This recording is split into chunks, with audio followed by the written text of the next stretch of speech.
하나님의 말씀은 예레미야 4장 10절 말씀입니다. 내가 가로되 슬프도소이다 주 여호와여, 주께서 진실로 이 백성과 예루살렘을 크게 속이셨나이다. 이르시기를 너희에게 평강이 있으리라 하시더니 칼이 생명에 미쳤나이다. 아멘. 할렐루야. 서로에게 평강의 복을 기원하는 마음으로 샬롬 인사 나누시기 바랍니다. 샬롬. 샬롬. 오늘도 수요 새벽 기도에 잘 나오셨습니다. 수요 예배가 저녁 7시 반에 본당에서 드려집니다. 이제 다음 주 금요일로 다가온 부흥회를 위해서 기도해 주시기 바랍니다. 이제 일주일 남은 부흥회를 통해서 우리 심령과 삶이 부흥될 수 있도록 기도해 주시기를 바랍니다. 오늘 본 말씀 예레미야 4장 10절 말씀, 좀 특이한 말씀이죠. 다시 한번 같이 읽겠습니다. 시작. 내가 가로되 슬프도소이다 주 여호와여, 주께서 진실로 이 백성과 예루살렘을 크게 속이셨나이다. 이르시기를 너에게 평강이 있으리라 하시더니 칼이 생명에 미쳤나이다.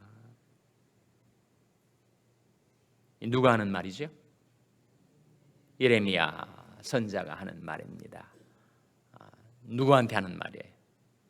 하나님께 드리는 말씀이니까 기도죠.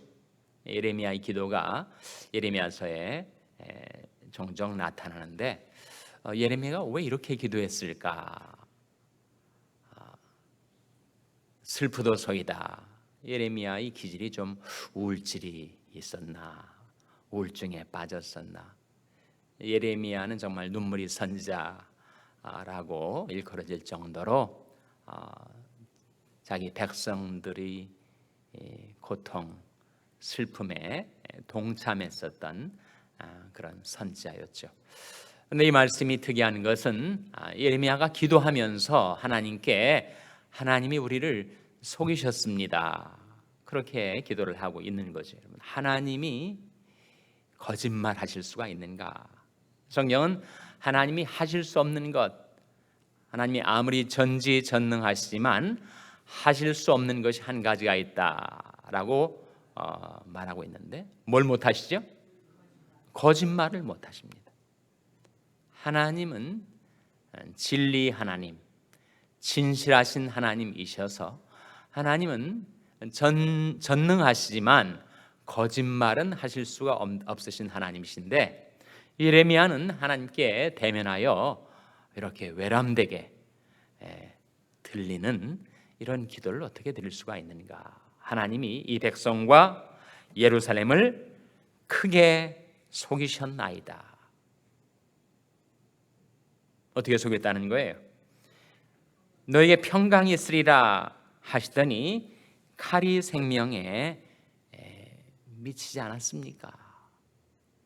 우리의 평강이 있다고 하시더니 어떻게 바벨론이 칼날이 우리 목을 겨냥하도록 하나님이 그렇게 하실 수가 있으신 겁니까? 그런데 하나님께서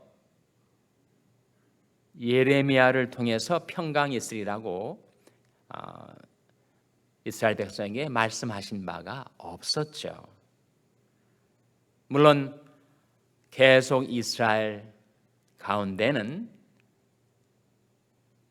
닥쳐오는 환난과 고통이 결국은 다 물러가게 될 것이고 우리에겐 평강이 있을 것이다. 평강이 있을 것이다. 더군다나 성전이 예루살렘 성전이 우리 가운데 있으니 우리에게 평강이 있을 것이다 라고 외치던 사람들이 있었죠. 누구였습니까? 바로 거짓 선지자들이었습니다. 거짓 선지자들은 괜찮다. 하나님이 어떻게 성전을 파괴하시도록 방치하시겠는가? 아무리 바벨론의 침공이 임박해 왔어도 결국은 다 물러가고 말 것이고 우리에게는 평강이 있을 것이다. 평강이 있을 것이다. 그러고 다녔단 말이에요. 근데 예레미야는 지금 그것은 하나님이 그렇게 허용하신 것이 아닙니까? 그렇게 하나님께 질문을 드리고 있는 거죠. 그래서 이 말씀을 이해하는 배경이 되는 것이 열왕기상 22장입니다. 한번 찾아보시기 바랍니다. 열왕기상 22장 20절에서 23절 말씀을 한번 보시기 바랍니다. 구약성경 556면입니다.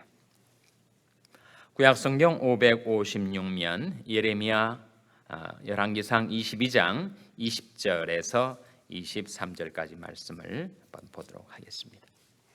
구약성경 556면 열왕기상 22장 20절 이하의 말씀입니다.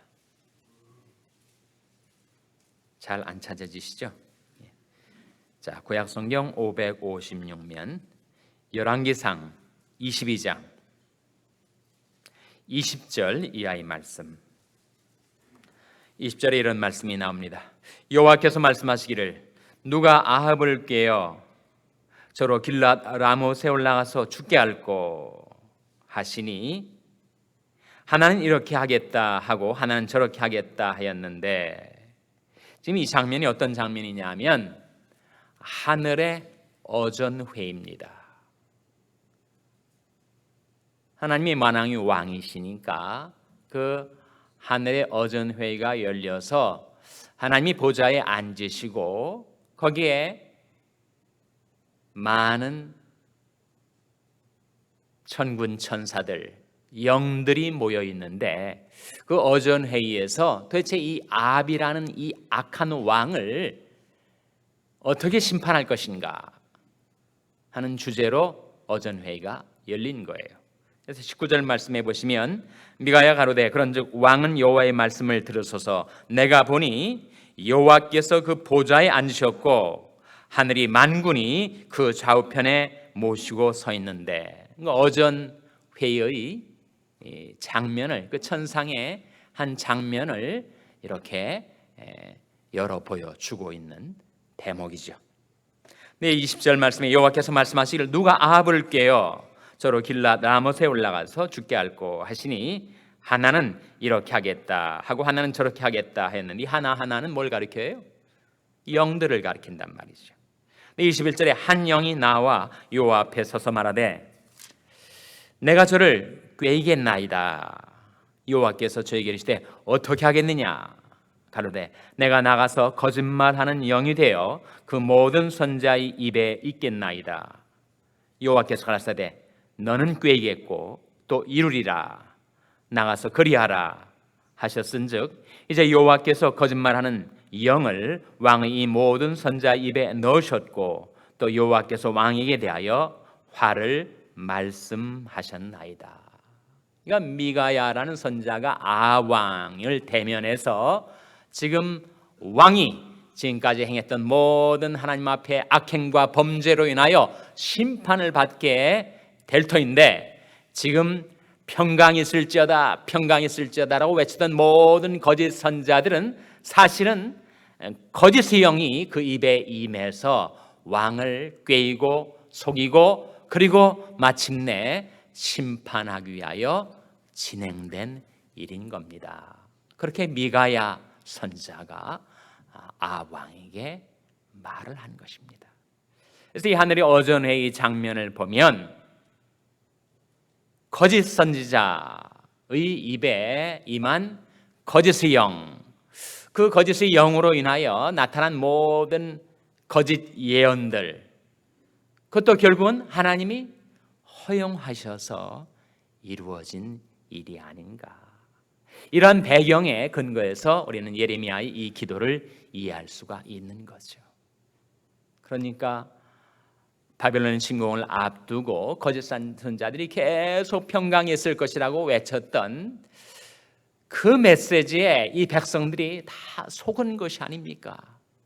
그렇다면 결국 하나님이 허용하셔서 그런 일이 일어났으니 하나님이 우리를 속이신 것이 아닙니까? 라고 예레미야가 질문하고 있는 것입니다.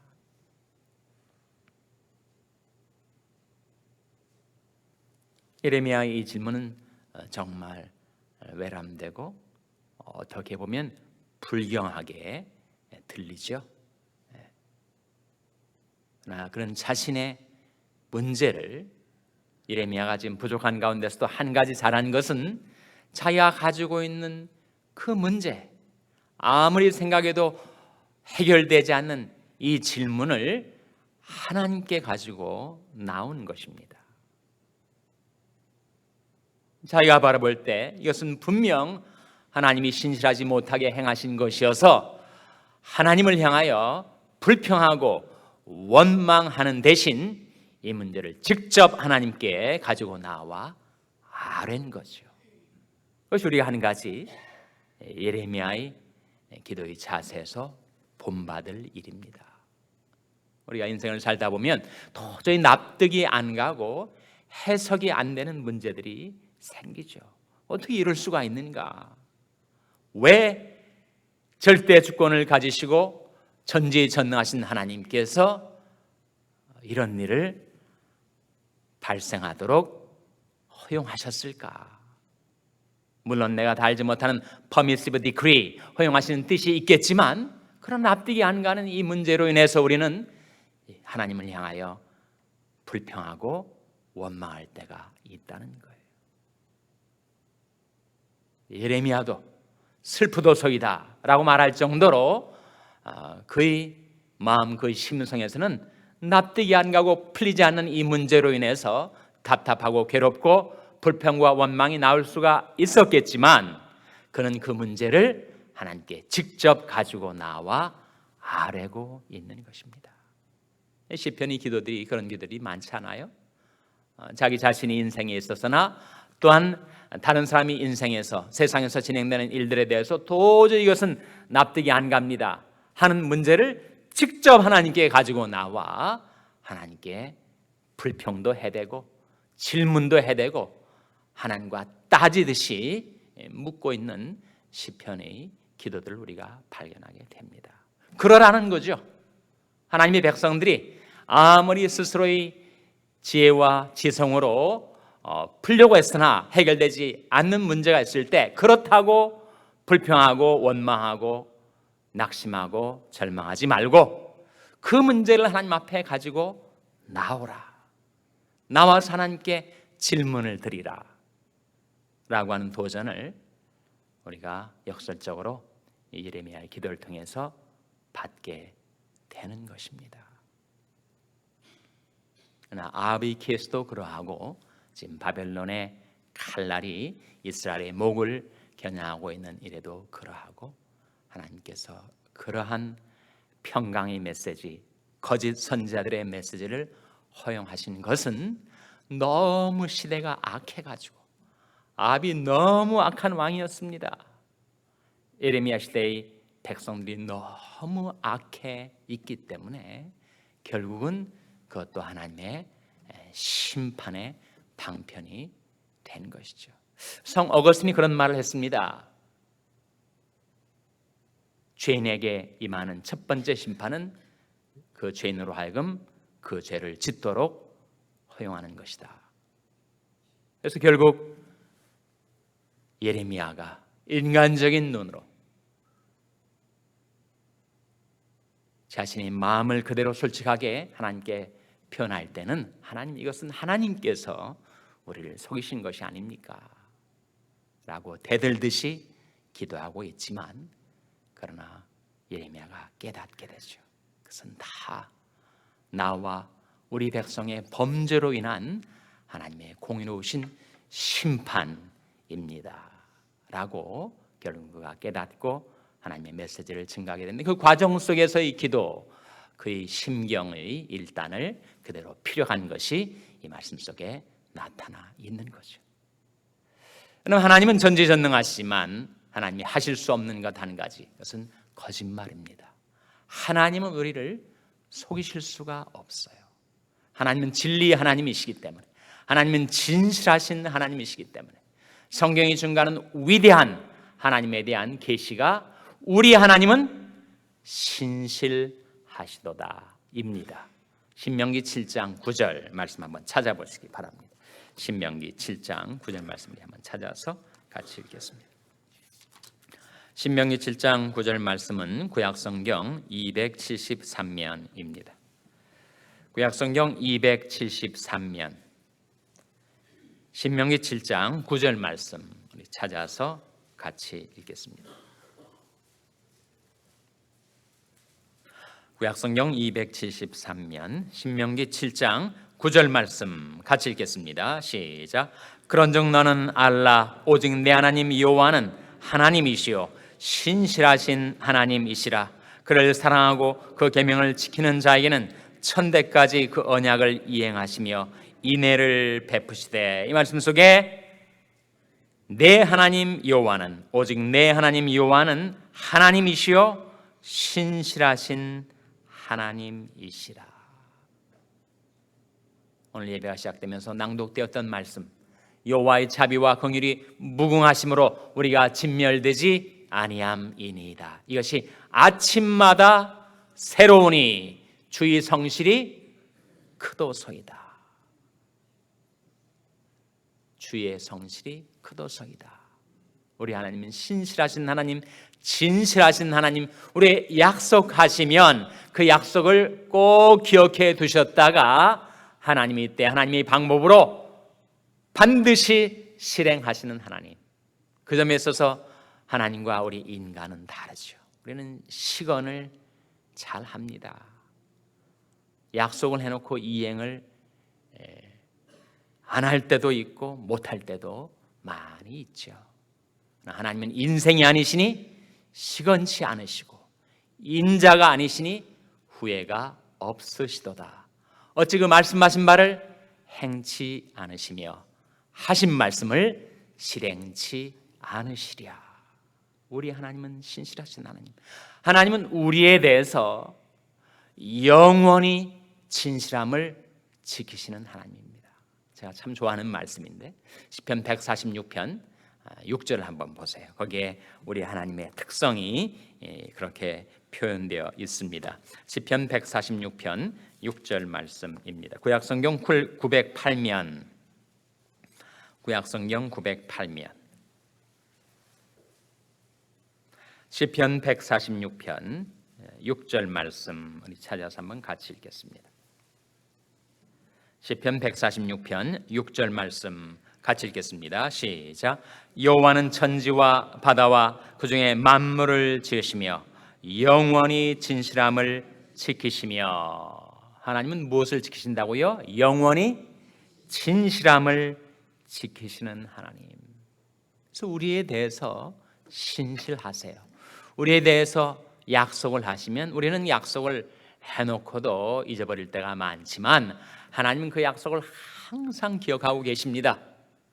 그리고 그 약속해 주신 바대로 우리에게 이루어 주시죠. 그래서 우리 이 세상에 사는 방식, 그것은 하나님께서 우리에게 주신 약속을 나도 기억하고 그 약속을 의지해서 살아가는 것입니다. 시편 37편 3절 말씀에 여호와를 의뢰하여 선을 행하라. 땅에 관하여 그의 성실로 식물을 삼을지어다. 사람이 먹지 않으면 살 수가 없는데 우리가 무엇을 먹고 사는가? 물론 우리 육체는 양식을 먹고 살지만 우리 심령, 우리 인생은 하나님의 성실하심을 먹고 사는 거다.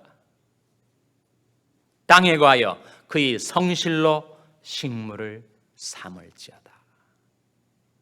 오늘도 은혜로 열어주신 하루의 삶을 살아가는 가운데 하나님이 우리에게 주신 약속을 기억하고 그 약속을 의지하고 하나님의 성실을 나의 식물로 삼고 진실하신 하나님, 영원토록 우리에게 진실함을 지키시는 신실하신 아버지를 의지하며 살아가게 되시기를 주님의 이름으로 축원합니다.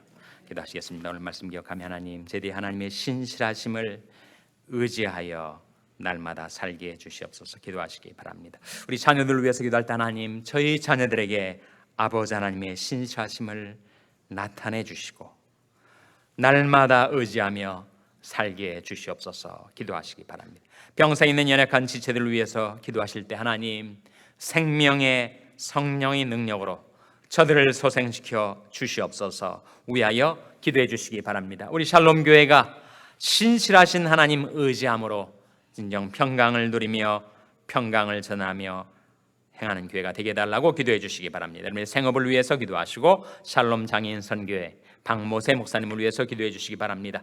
다음 주 금요일에 시작되는 붕해를 위해서 기도해 주시고 하나님 저희들을 성령으로 충만케 하여 주시옵소서. 이런 제목들로 우리 합심해서 기도하겠습니다.